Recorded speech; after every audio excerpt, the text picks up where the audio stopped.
Hi everyone! Thank you for watching this video, I guess.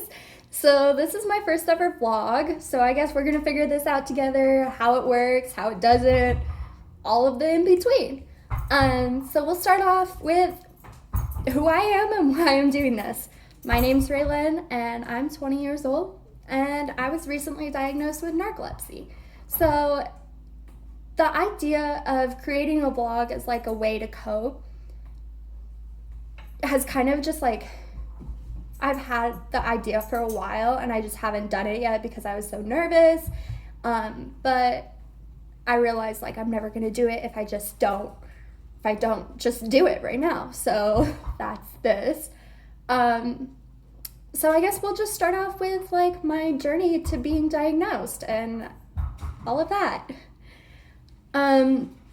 So pretty much as long as I can remember, I've always been like super excessively tired. I've gone to my doctor so many times complaining about how tired I was. And she kind of just always wrote it off as like, oh, it's your iron, oh, it's your thyroid. I was a gymnast at the time, so she said that I was like overexerting myself, not getting enough rest, not eating enough, like all of this stuff. I was getting enough rest, I was eating enough, like all of this was normal, but she just kind of like wrote it off as so many different things. After getting so many tests done, I just got like really frustrated because I would go in knowing that something wasn't normal, but never getting answers. So I started to just like kind of feel like I was going crazy, like maybe it was all in my head like she was saying, but then like after I graduated high school, I was working at Starbucks for a while, and after that I kind of decided like I had always wanted to go into the medical profession, but I wanted to make sure like that's something I could do, you know, the stories about the nurses not being able to handle blood, that kind of stuff. So I got a job as a phlebotomist at a blood bank, and it was honestly one of the best experiences ever. Like I loved my coworkers, I loved the people I interacted with daily, like the donors. It was amazing. I loved doing the job. It was super great, and I kind of wish like I could still be able to do it, but because I am tired all the time, the schedule's just not like compatible with my lifestyle now, I guess. So during working at the blood bank, that's when I kind of realized that like my level of sleepiness was not entirely normal. I had so many coworkers. So I was on the mobile team, so we would travel throughout the entire state of Colorado, and we would do blood drives at like churches, high schools, offices, pretty much anywhere that you would have a blood drive, we would be there. So I would do that, and because of that, we were traveling a lot. So we spent a lot of time in the cars and the buses when we would do blood drives on the buses. My coworkers were always kind of like in shock that I could sleep as much as I did. Like I would sleep from the minute we got into the car to the minute we got there. No matter how long the drive was, it could be like 15 minutes and I would still sleep the entire 15 minutes. Or we had times where it was like four or 5 hours. We would go up to Steamboat. That was like our really big blood drive. And it was like a 4 or 5 hour drive up there, and I would sleep the entire time. So people just like would always joke, and they'd be like, oh my gosh, you're just so sleepy all the time. Like I've never seen somebody so sleepy as you. Like it's crazy how much you nap, all that stuff. And I think that's when I kind of realized that, yeah, this really isn't normal and it's not entirely in my head. So I set up an appointment with my doctor. At this point, I had switched doctors because the doctor before, who was telling me that I was crazy, she was a pediatrician, and after 19, they kick you out. They're like, you need a real doctor. You're not a child anymore. And I was like, okay. So then I found another doctor, and I was a little bit nervous because I had done some research on it, and I was just worried that she was going to be like, oh, you're a hypochondriac. You're making this all up. Like, you're fine. Don't even worry about it. And kind of just dismiss everything like my last doctor did. But she was super, super supportive. And, like, she is the one who's, like, made a big difference in all of this and, like, made me feel like I wasn't crazy. Like, this is real. Yeah, I'm not just making it up. So then she scheduled an appointment for me to have a consultation with the sleep specialist.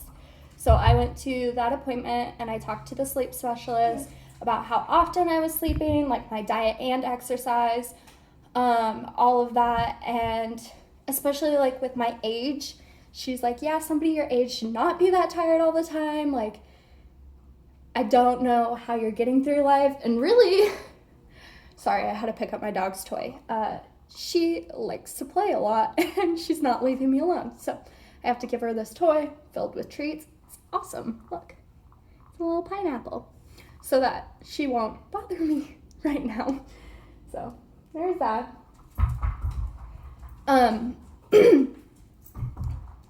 Anyway, so she set up a sleep study.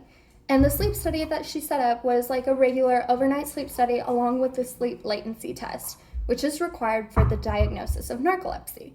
So in the sleep latency test, you take around 4 to 5-ish 10-minute naps. So you start off, you go in and you take your overnight sleep study and they just like hook up a bunch of wires and everything to your head, and it's not the most comfortable, but because I do have issues not sleeping, like I sleep all the time, it really didn't bother me. Like I slept through it all. I'm sure I actually have a picture, and if I find it, I'll put that in there. But anyway, after that overnight sleep study, I woke up and they had me order breakfast, but I was on a no caffeine diet, so they wouldn't even allow me to have chocolate. I just wanted chocolate milk and they told me no, and I was so sad. But anyway, I did my sleep study and then I woke up, ate breakfast without my chocolate milk. Oh, this is my dog. Her name's Addie, and she's probably the best dog ever in the world, for me at least.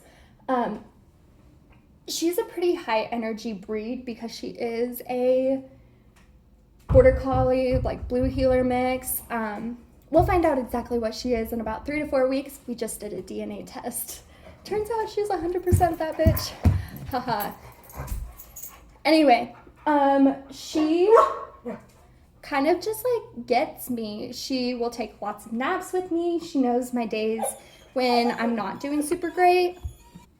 On the days when I'm not doing like super great with staying awake, we'll just cuddle, sleep, and she'll wake me up when she has to go to the bathroom.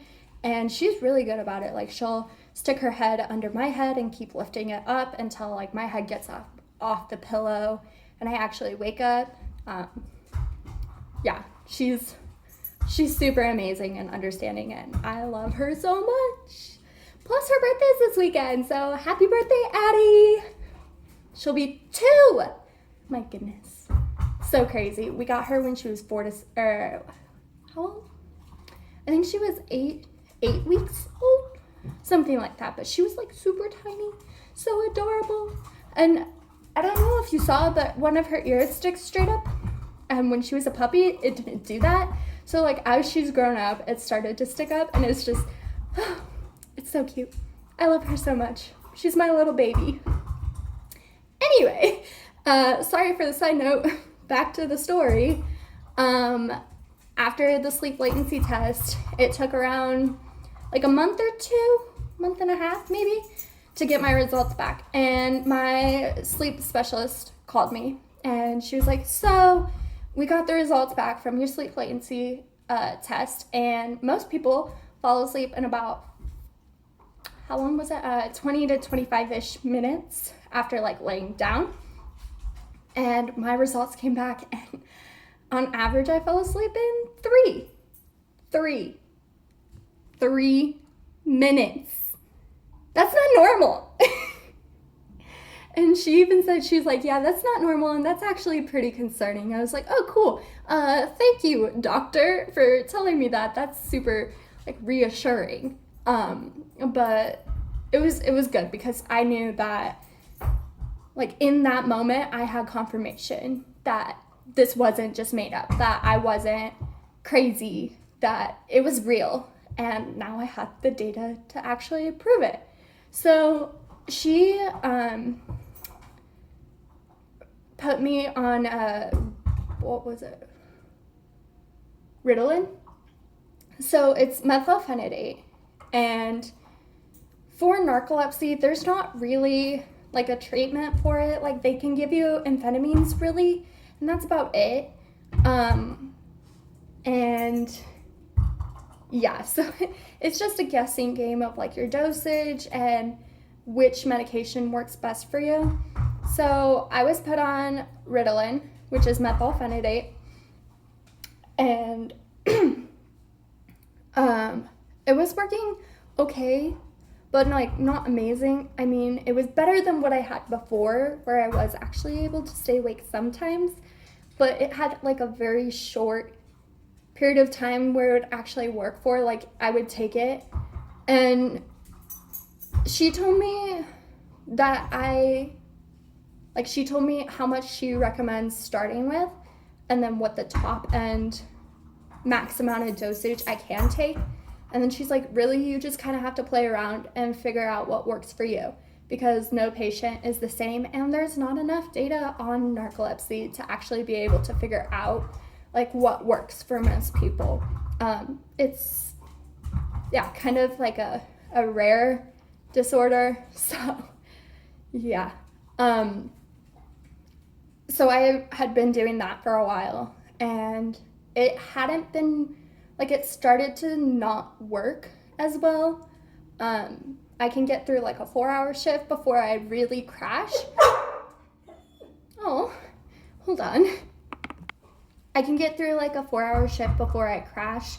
And so I recently had a talk with my doctor, and we're gonna end up changing my medication. Yeah, so I guess that's the story of how I was diagnosed and all of that. Like I said, this is kind of just like a way for me to vent about whatever is going on in my life. It's not necessarily always going to be narcolepsy related or really anything. I don't know what this vlog is going to turn into, but like the channel name says, it's Daydreamer's Diary, and I'm the daydreamer. This is my diary, I suppose. So, I don't know. I guess we'll just figure it out together. Yeah.